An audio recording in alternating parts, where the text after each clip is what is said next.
The wind that morning sounded like something wounded.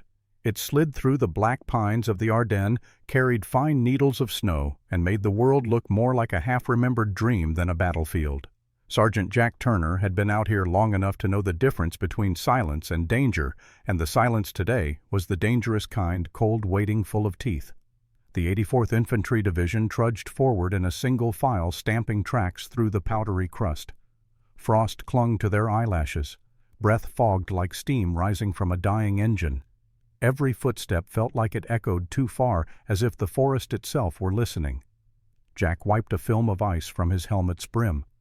"Eyes open, boys," he murmured. "The Krauts like to play possum out here."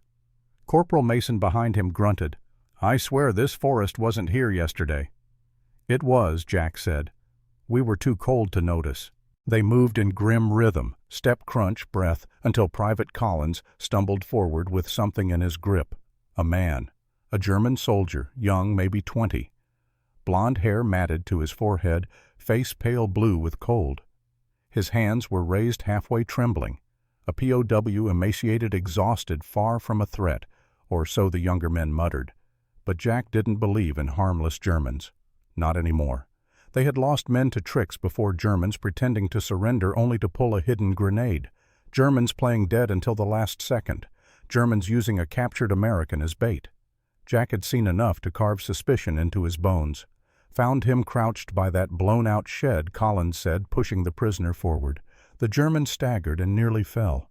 "Bitte, bitte, kalt, stop, nicht weiter." His voice cracked. "What's he saying?"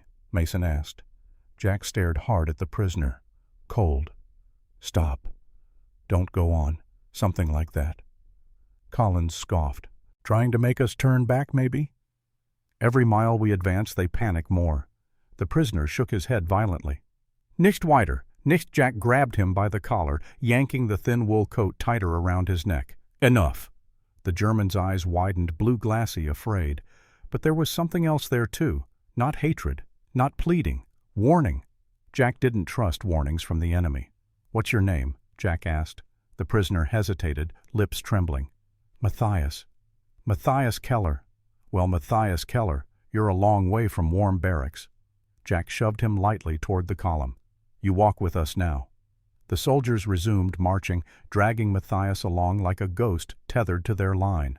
The snow grew deeper as they made for a narrow path that cut between hills. The forest thickened, closing in. The sky turned the color of dirty wool. Matthias stumbled repeatedly, slipping on ice.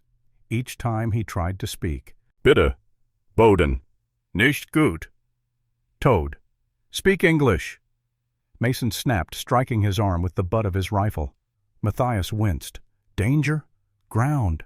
He pointed ahead frantically. "Cold. Danger." Jack glared at him. "What kind of danger?" Matthias tried again, struggling. "Don't go. Forward. Freeze."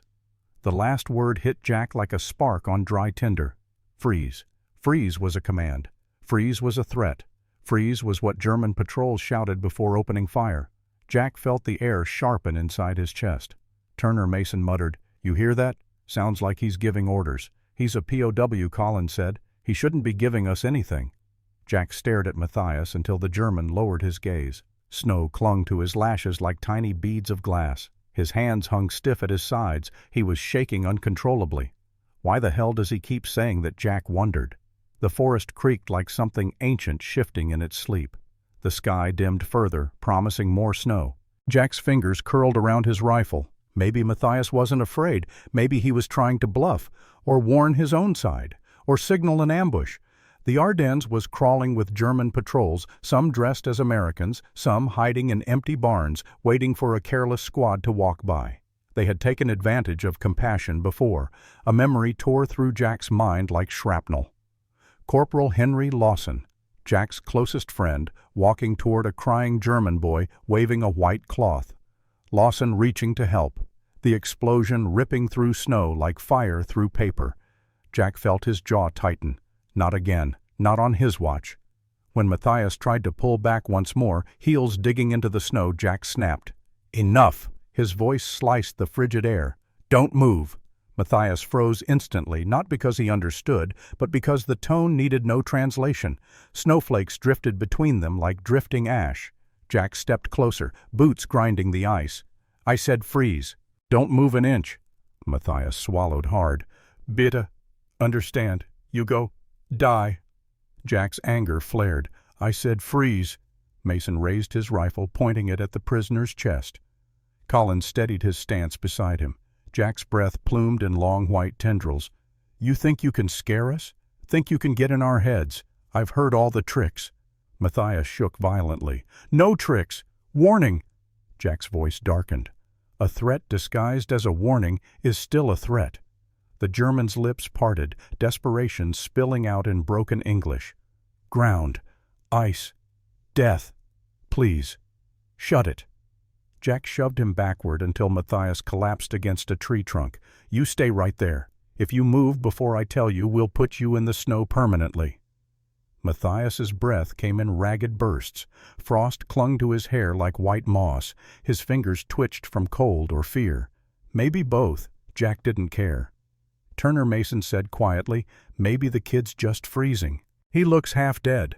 "That's the problem," Jack said. "The half-dead ones are the most desperate." He lifted a hand to the rest of the squad. "Keep moving." They pushed ahead along the trail, leaving Matthias pressed against the tree like a broken statue. Collins tugged a rope tied around the prisoner's wrists, forcing him to stagger forward behind them. Matthias didn't resist anymore, just breathed sharp, terrified breaths, each one carrying a cloud of frost. The snow deepened to their shins. The forest opened slightly, revealing a broad, flat clearing ahead, smooth, untouched, eerily perfect. Too perfect. Jack narrowed his eyes. Something about that clearing prickled the back of his neck. The snow lay oddly smooth, without drifts, without mounds, without the lumps of rocks or fallen branches that usually broke the surface. Matthias saw it too. His reaction was immediate, violent. He jerked the rope, pulling back, shaking his head frantically. 9. Nicked whiter stop. Jack spun around. "That's it!" He stormed back toward the prisoner, snow bursting around his boots. Matthias shrank away but couldn't run. The rope yanked him off balance. Jack grabbed him by the front of his coat and slammed him against the nearest pine tree. "What are you signaling?" Jack hissed. "What's ahead? An ambush, a patrol mines. Say it." Matthias's breath shivered out as white vapor. "Toady," he whispered. "Death." Jack shoved him harder. "Whose death?" Matthias swallowed, eyes watering from cold and panic. "Yours." A flare of fury swept Jack's chest, hot enough to cut through the cold. "There it is, the threat, the real one." "You stay frozen," Jack said through clenched teeth. "One step out of line and—" He didn't finish the sentence. He didn't need to. The muzzle of Mason's rifle spoke for him. The wind howled between the trees like it was trying to warn them too, but Jack had already decided. Trusting a German prisoner had killed Lawson. It wouldn't kill him. Jack dropped Matthias, letting him crumple into the snow, and motioned his team forward. "Move. Now." As they approached the smooth clearing, the snow underfoot changed pitch, a faint hollow crunch instead of the usual dense pack. Jack slowed, listening. Behind him, Matthias choked out a final desperate cry. "Halt, Bowden Todd. Please stop." Jack ignored him. He stepped forward anyway, and the ground gave a soft, unnatural groan beneath his boot. The soft groan beneath Jack's boot vibrated up his leg like a low, sick whisper from the earth. He froze not because Matthias had told him to, but because instinct and dread twisted together in his gut. The forest went utterly silent, as if even the wind held its breath. Mason's voice broke the stillness. "Turner. You good?" Jack didn't move. "Quiet. Don't take another step." The men halted behind him. Snowflakes drifted lazily down, unaware or unconcerned that the world beneath them had suddenly become a minefield of possibilities, good and bad. Jack eased his weight backward, lifting his boot from the shallow depression in the snow. He expected the sound again, but the ground said nothing now, as if mocking him. Collins whispered, "What was that?" "Could have been ice settling," Mason said uncertainly, "or hollow ground." Matthias, shivering violently, shook his head in frantic denial. "Eis. Bricht. Boden kaputt. Ice break. Ground broken." Jack tried to ignore him, but the prisoner's voice kept clawing at him. There was a tremor of desperation there that didn't feel like manipulation. It felt like fear rooted in memory, fear of something he had seen before. The clearing ahead stretched out like a white sheet pulled taut across a bed. Smooth, untouched, wrong. Jack turned and glared at Matthias anyway. Enough with the theatrics. Matthias stumbled forward as Collins dragged the rope. His legs were barely holding him. His skin had turned a frightening shade somewhere between ash and frostbite blue. He forced himself to speak again. "Please. No go. Ground. Thin." He tapped his boot weakly against the snow. Empty. Underneath. Collins scoffed. "Empty. It's snow. Of course it's empty." Matthias shook his head harder. "No, not snow. Ice over." He struggled for the word, then whispered, "Metal." That made Jack pause. Metal out here, beneath a wide sheet of snow. His mind raced. What metal? A wrecked vehicle, old equipment, frozen debris, or worse, mines. "You're saying there's a bunker under this?" Jack demanded. Matthias pressed a fist to his chest, breathing raggedly. "No bunker. Mines. Old mines. Under ice. Under snow. I put some." His voice cracked not with pride, but with the hollow guilt of someone haunted by his own handiwork. Jack felt his skin prickle. "You're a sapper?" he asked. "Engineer Corps." Matthias nodded. A small, miserable nod. Mason muttered a curse under his breath. "Maybe he's lying," Collins said, trying to stall. Jack wanted desperately to agree, to chalk it all up to enemy trickery, to shove the fear back down and keep walking so they could get out of this cursed forest. But the memory of that groan under his foot kept replaying. The smoothness of the snow was unnatural, and Matthias wasn't acting like someone who had the upper hand. He looked like someone waiting for death to reach him. Jack didn't like coincidences, and this was too many piled in one place. "All right," Jack said grudgingly. Mason probed the ground a bit. Gentle. Mason knelt, pulling his bayonet free. He pushed it slowly into the snow ahead. The first inch sank easily, then the second, then the third. At the fourth inch, the bayonet hit something with a dull clink. Mason's eyes widened. Metal. Collins inhaled sharply. "Oh, hell." Matthias nearly sobbed in relief. "Yes. Yes. Mine under ice." Jack crouched beside Mason, brushing aside snow with gloved hands until a thin sheet of milky ice appeared. Beneath it, trapped like fossils, were faint outlines round rusted discs arranged in a pattern only someone trained would recognize. Anti-tank mines. Jack felt the world tilt slightly. This wasn't an ambush. This wasn't a trap.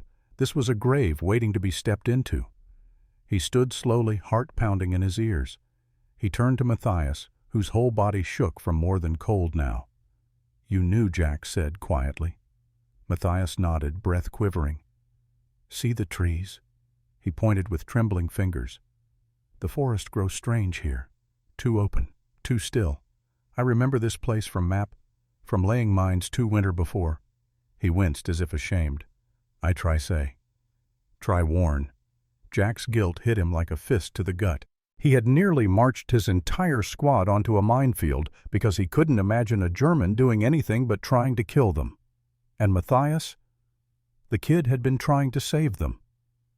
Jack inhaled slowly, the bitter cold stinging his lungs. "All right, we're getting out of here. We'll skirt the clearing." Matthias shook his head.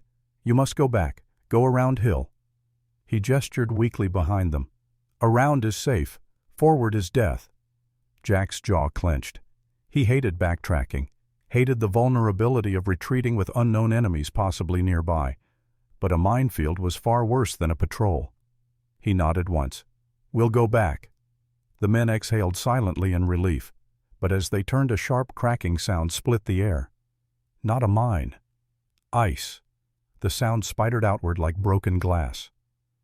"Move now," Jack shouted.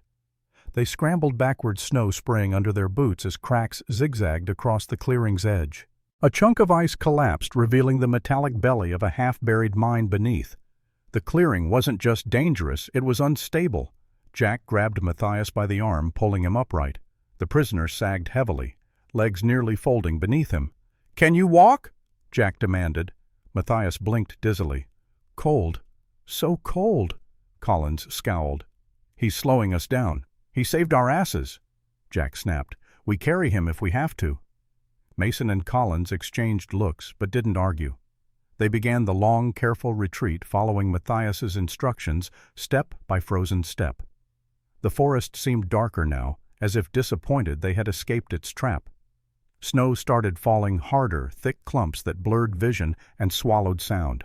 Matthias stumbled frequently, teeth clattering uncontrollably. At one point, his knees buckled entirely, sending him collapsing into the snow. Jack caught him before he hit the ground. Hey, stay with me." Jack pulled off one glove and felt Matthias's cheek. Ice cold. Too cold. He's going hypothermic. "Turner, we don't have time," Mason began. "We make time," Jack said sharply. "We're not leaving him." They wrapped Matthias in spare blankets, forming a crude sling so two men could carry his weight. His head lolled weakly, breath shallow. The snowfall thickened into a curtain. Visibility dropped to 20 feet. Jack scanned the white gloom. How far to the hill crest? Mason wiped his nose. 1/2 mile, maybe. They trudged on. Each step felt heavier. The trees pressed closer. The wind howled mournfully, a low, throaty wail. Halfway up the slope, Matthias stirred slightly. His voice was barely a thread. "Stop. Listen." Jack held up a hand, and the men halted. Silence. Then faintly an echoing rumble from the direction of the clearing they had just left. A heavy, thunderous whump followed by another, and another. Collins paled. "What the hell is that?" Matthias whispered. "Ice. Falling. Mines. Exploding." Jack exhaled shakily. The entire clearing must have collapsed under its own weight. If they had crossed it, the chain reaction would have vaporized the whole squad. He looked down at Matthias, whose eyes were barely open. "You saved us," Jack murmured. Matthias didn't respond. His breathing was growing weaker. "Move," Jack ordered. "We're getting him to shelter." At last, through the blowing snow, a dark shape emerged, the outline of an observation post, a wooden structure half buried in drifts. Mason shouted hoarsely, "Turner, that's one of ours!" Relief surged through Jack like fire. "Go move!" They rushed toward it, kicking through drifts, stumbling in exhaustion. Jack stayed close to Matthias, gripping his numb hand. As they reached the post, a medic swung open the door, eyes widening. Jesus, what happened to him? Jack didn't hesitate. Hypothermia. Severe. He warned us about a minefield, saved the whole squad. The medic blinked at that, but quickly ushered them inside. Heat washed over them like a wave. Jack crouched by Matthias as doctors rushed in with blankets and equipment. "Stay with us, Matthias," Jack said quietly. "We're not done yet." Matthias's lips trembled. Try help." "You did?" Jack said, voice thick. "Now let us help you." The last thing Matthias whispered before he slipped into unconsciousness was a single fragile word, "Danke." The warmth inside the observation post felt unreal, like stepping from a nightmare into a memory. After hours of wind slicing through their coats, the sudden heat made the men groan with something close to relief. Frost melted from their sleeves and helmets, dripping onto the wooden floor in uneven puddles. But Jack didn't feel relief. Not yet. He stood near the medic's cot, watching as Matthias Keller, enemy soldier engineer prisoner, lay wrapped in wool blankets, skin pale and lips tinged blue. A medic rubbed his arms, trying to bring circulation back, while another placed warm canteens beneath his armpits.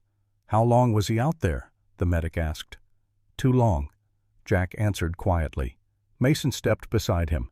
"Turner, he's a POW. You don't have to—" "Yeah," Collins added hesitantly. "You're acting like he's one of ours." Jack didn't respond. He just stared at Matthias.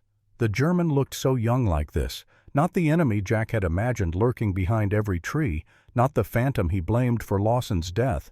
Just a scared kid who had done the unthinkable, warned his captors to save their lives. Jack swallowed hard. He had been the one who almost killed Matthias, not with bullets, but with cold, by commanding him to freeze and forcing him to follow them deeper into danger.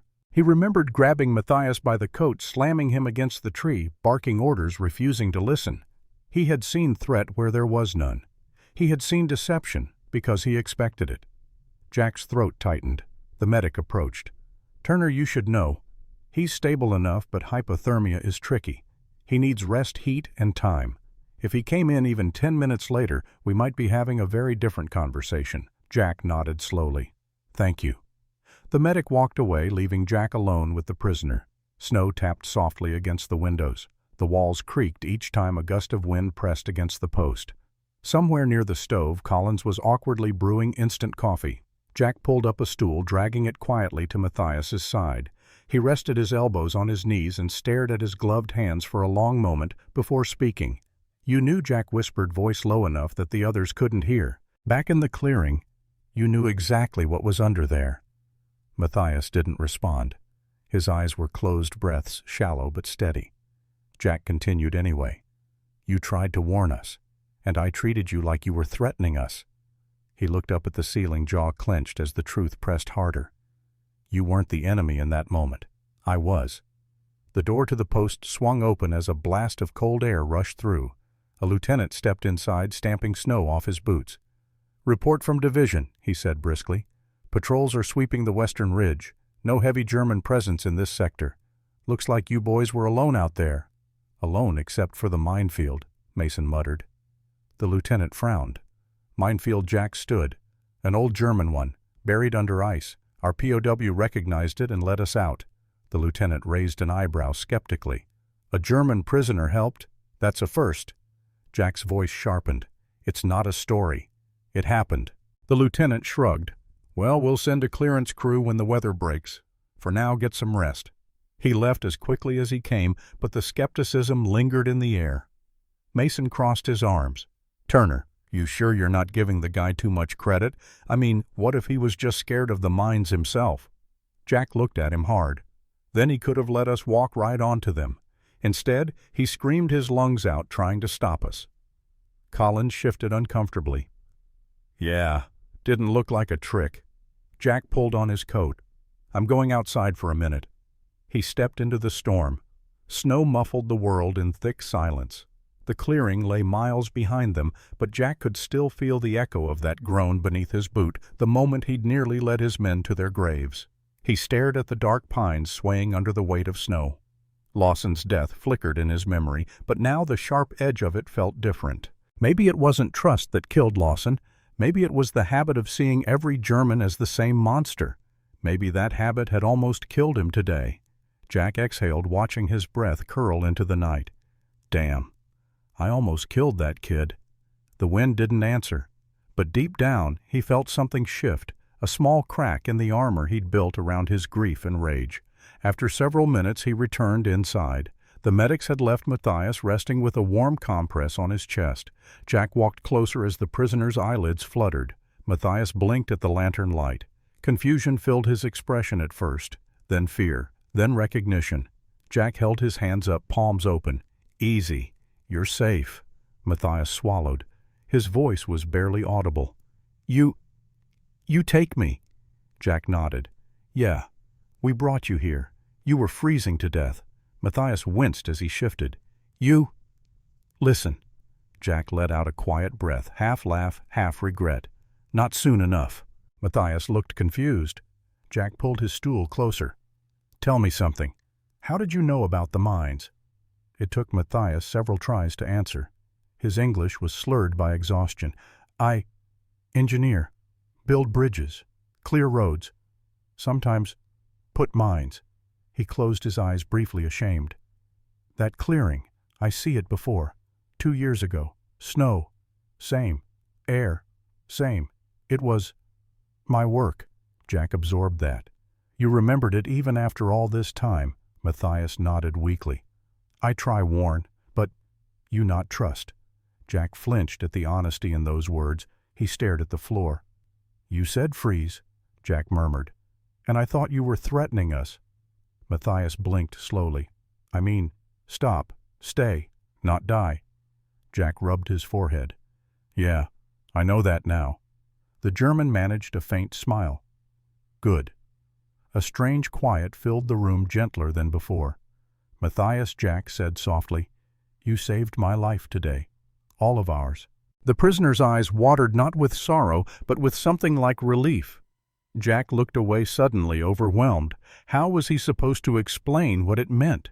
How was he supposed to reconcile the fact that the person he'd treated like an enemy had shown more humanity than many men Jack had trusted? The wood stove crackled. Matthias exhaled shakily. "I think you saved me too." Jack turned back. "We're not even yet." Matthias gave the weakest laugh Jack had ever heard. Jack stood and reached for another blanket, tucking it around Matthias's shoulders with slow, deliberate care. "No more freezing," he said quietly. "Not for you." Matthias nodded, eyes heavy. Jack felt something loosen in his chest, an anchor finally lifting after years of grief and fury. He had spent so long believing that mercy got men killed. But today, mercy once given back had saved his life. He lowered his voice. "When you're stronger, I want to hear the whole story, all of it, about the mines.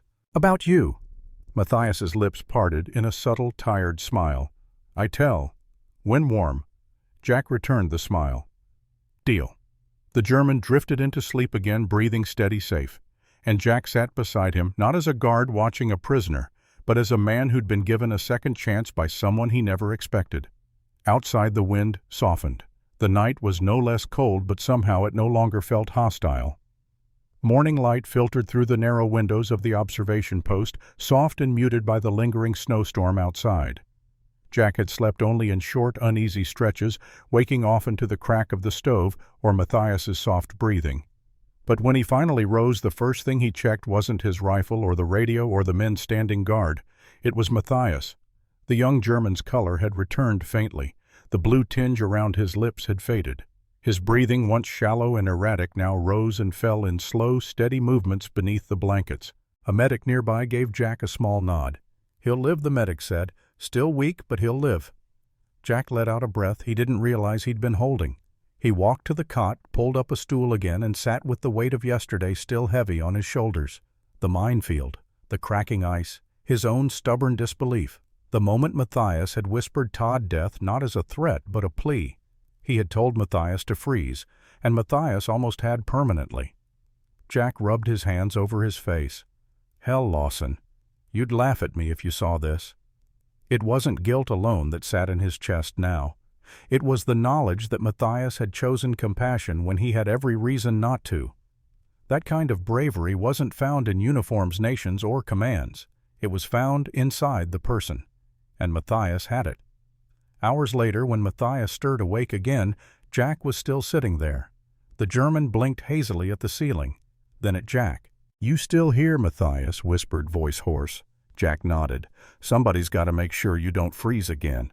Matthias gave a faint, tired smile. "Thank you." The English word came out uneven but sincere. Jack leaned forward, elbows on his knees. "You saved my life, Matthias. Not just mine, the whole squad. That wasn't nothing." Matthias swallowed. "Not one. More dead. War already. Too many." Jack looked down, letting those words settle. "I misjudged you," he admitted. "I thought your warning was a threat." Matthias's brow creased as if he were remembering it. "I try say. Hard to speak. You angry?" Jack winced. "Yeah, I was." The two men sat in the warm hush of the room, the storm outside fading into a calm, muffled quiet. After a moment, Matthias shifted slightly and whispered, "I tell you something. When you shout freeze at me, I think you want kill me there." Jack closed his eyes, shame rising hot. "I'm sorry." Matthias nodded slowly, accepting it without bitterness. "You afraid?" "I afraid too." Jack looked up at him again.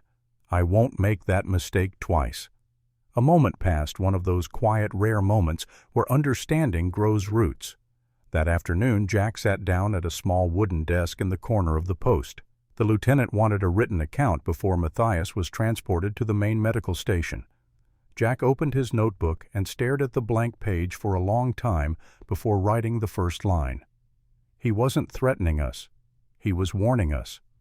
He paused, then continued.